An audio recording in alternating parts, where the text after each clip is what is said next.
आज की हमारी दुनिया विज्ञान के अद्भुत चमत्कारों से भरी हुई है। लेकिन क्या आप जानते हैं कि ये सब कैसे मुमकिन हुआ? दुनिया में कई लोग आते जाते रहते हैं, लेकिन कुछ ऐसे होते हैं जो हमेशा लोगों के दिलों में जिंदा रहते हैं। ये लोग इतिहास के पन्नों में अमर हो जाते हैं क्योंकि ये असंभव को संभव कर देते हैं। ऐसे लोग प्रकृति के नियमों को समझते हुए मानवता के विकास के रास्ते खोलते हैं। आज हम ऐसे ही एक महान वैज्ञानिक निकोला टेस्ला के बारे में जानेंगे, जिनकी खोजों ने विज्ञान की दुनिया में हलचल मचा दी। 19वीं सदी के महान वैज्ञानिक निकोला टेस्ला ने अपनी पूरी जिंदगी विज्ञान को समर्पित कर दी। वे भौतिक विज्ञानी, मैकेनिकल इंजीनियर और इलेक्ट्रिकल इंजीनियर थे। टेस्ला बचपन से ही अद्भुत प्रतिभाशाली थे और उनका दिमाग काफी तेज था। बचपन से ही उन्हें प्रकृति से बड़ा लगाव था और वे विज्ञान और उसके रहस्यों के बारे में सोचते रहते थे। निकोला को विज्ञान में नए नए आविष्कार करने की प्रेरणा अपनी मां से मिलती थी, जो खाली समय में छोटे मोटे उपकरण बनाती थीं। निकोला बचपन से ही काफी ब्रिलियंट थे। इसका अंदाजा इससे लगाया जा सकता है कि स्कूली दिनों में टेस्ला गणित के कठिन से कठिन सवालों को बिना कागज पर लिखे ही हल कर लेते थे। इतना ही नहीं, वे एडवांस कैलकुलस के सवालों को भी दिमाग में ही हल करते थे। यह वह समय था जब युवाओं के पास दो ही विकल्प होते थे, पादरी बनना या सेवा में भर्ती होना। लेकिन निकोला टेस्ला के सपने कुछ अलग ही थे। वे एक ऐसी दुनिया का सपना देख रहे थे जो रहस्यों से भरी थी, विज्ञान की दुनिया। स्कूली शिक्षा के बाद निकोला के पिता ने उन्हें पादरी बनने को कहा, लेकिन उन्होंने इनकार कर दिया। उन्होंने अपने पिता से कहा कि वे आगे पढ़ना चाहते हैं। अपने बेटे की पढ़ाई के प्रति रुचि देखकर उनके पिता ने 1875 में निकोला का एडमिशन ऑस्ट्रिया के एक पॉलिटेक्निक कॉलेज में कर दिया, जहां उन्होंने प्रथम स्थान प्राप्त किया। टेस्ला को नई नई खोज करने में बहुत रुचि थी, लेकिन वे आर्थिक रूप से कमजोर थे। इसी बीच 1851 में उन्हें एक टेलीग्राम कंपनी में नौकरी मिल गई, जहां उन्होंने कम्युनिकेशन इंस्ट्रूमेंट में कई सुधार किए और टेलीफोन एम्पलीफायर को एक नए रूप में बनाया। निकोला टेस्ला की यात्रा फोटोग्राफिक थी। वे जो भी आविष्कार डिजाइन करते, उसे बिना कागज पर उतारे ही पूरा कर देते थे। इसलिए कुछ लोगों को लगता था कि टेस्ला के पास कोई दिव्य शक्ति है।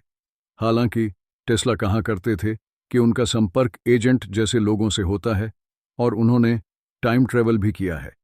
ये बात उन्होंने अपनी किताब माय इन्वेंशंस में भी कही है। टेस्ला की इन्हीं खूबियों के चलते 1882 में उन्हें थॉमस एडिसन की कंपनी की फ्रांस यूनिट में नौकरी मिल गई और 1884 में उनका ट्रांसफर अमेरिका हो गया। टेस्ला ने थॉमस एडिसन के आविष्कारों में बहुत बड़ा योगदान दिया, लेकिन फिर एडिसन और टेस्ला के बीच इलेक्ट्रिसिटी वॉर शुरू हो गया।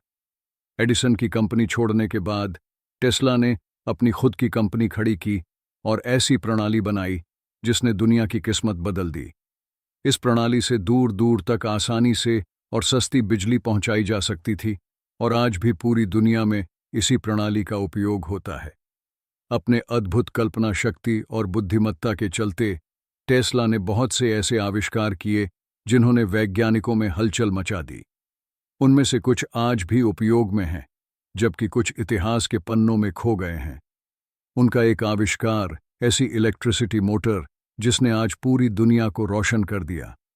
पहले अमेरिका में डीसी की सप्लाई की जाती थी, पर डीसी में कई कमियां थीं जिन्हें टेस्ला ने उजागर किया और ऐसी सप्लाई लागू की।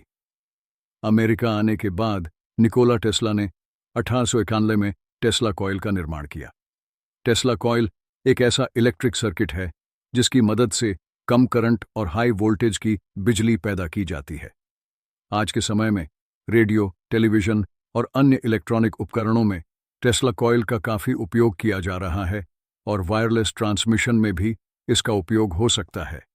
इसके बाद उन्होंने 1895 में रेडियो संचार तकनीक का आविष्कार किया, लेकिन उनकी लैब में आग लगने के कारण वे इसे पेटेंट नहीं कर पाए। इसके बाद राजनीतिक कारणों से रेडियो के आविष्कार का पेटेंट मार्कोनी नाम के एक इटालियन वैज्ञानिक को मिल गया, लेकिन उनकी मौत के कुछ महीनों बाद ही अमेरिका की सुप्रीम कोर्ट ने मार्कोनी के पेटेंट को अमान्य करार दिया और इसका श्रेय टेस्ला को दिया। 1896 में टेस्ला ने हाइड्रो इलेक्ट्रिक पावर प्लांट का आविष्कार किया। इस प्लांट से 16 नवंबर 1896 को पहली बार बिजली की सप्लाई की गई। टेस्ला के इस आविष्कार ने वैज्ञानिकों को काफी हैरान किया। इससे पहले 1893 में टेस्ला ने एक अनोखा आविष्कार किया था जिसे लोग पागलपन कहने लगे। यह आविष्कार था अर्थक्वेक ऑस्किलेटर। यह एक प्रकार का इलेक्ट्रिसिटी जनरेटर था जो हाई स्पीड से अप और डाउन करता और इलेक्ट्रिसिटी जनरेट करता। एक बार टेस्ला इस प्रोजेक्ट पर काम कर रहे थे और उन्होंने इसकी पावर को तेजी से बढ़ा दिया। ऐसा करने से उनके आसपास के क्षेत्र में भूकंप आ गया। इस घटना के बाद उन्हें पता चला कि उन्होंने एक ऐसी मशीन बना दी है जो भूकंप पैदा कर सकती है। यह मशीन मानवता के लिए घातक साबित हो सकती थी, इसलिए टेस्ला ने यह मशीन तोड़ दी। 1898 में उन्होंने एक खिलौने के आकार की नाव बनाई जो रिमोट से चलती थी। यह नाव अपने समय से कहीं आगे की थी। इस नाव को गाइडेड मिसाइल और रिमोट कंट्रोल तीनों आविष्कारों का आधार माना जा सकता है। 1901 में उन्होंने वायरलेस इलेक्ट्रिसिटी का आविष्कार किया। इसमें टेस्ला एक टावर बना रहे थे जिससे रेडियो ट्रांसमिशन द्वारा पूरे शहर में फ्री बिजली की सप्लाई की जा सके। इसके लिए उन्होंने जेपी मॉर्गन से फंड मांगा, लेकिन जब मॉर्गन को पता चला कि टेस्ला फ्री बिजली सप्लाई का सपना देख रहे हैं तो उन्होंने फंडिंग बंद कर दी। आर्थिक स्थिति खराब होने के कारण 1905 में यह प्रोजेक्ट बंद हो गया और 1918 में जेपी मॉर्गन ने यह टावर तुड़वा दिया। टेस्ला के आविष्कारों का आधार उनकी कल्पना शक्ति थी। 1934 में उन्होंने डेथ रे नामक एक प्रोजेक्ट पर काम शुरू किया।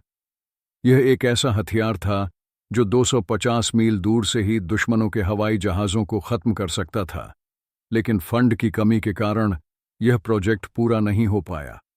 अपने अंतिम दिनों में टेस्ला थॉट कैमरा बनाने पर काम कर रहे थे। यह एक ऐसा कैमरा होता जो किसी इंसान के थॉट्स को एक तस्वीर में बदल सकता था, लेकिन यह प्रोजेक्ट भी पूरा नहीं हो सका। टेस्ला के आविष्कार आइंस्टीन और एडिसन के आविष्कारों से कम नहीं थे, लेकिन टेस्ला एक व्यापारी न होकर केवल विज्ञान की सेवा में लगे रहे और इस वजह से वे हमेशा आर्थिक रूप से कमजोर रहे। 7 जनवरी 1943 को 86 वर्ष की उम्र में टेस्ला ने इस दुनिया को अलविदा कह दिया। बताया जाता है कि टेस्ला ने आजीवन विवाह नहीं किया क्योंकि उन्होंने अपना सारा समय विज्ञान और इसके आविष्कारों में लगा दिया था।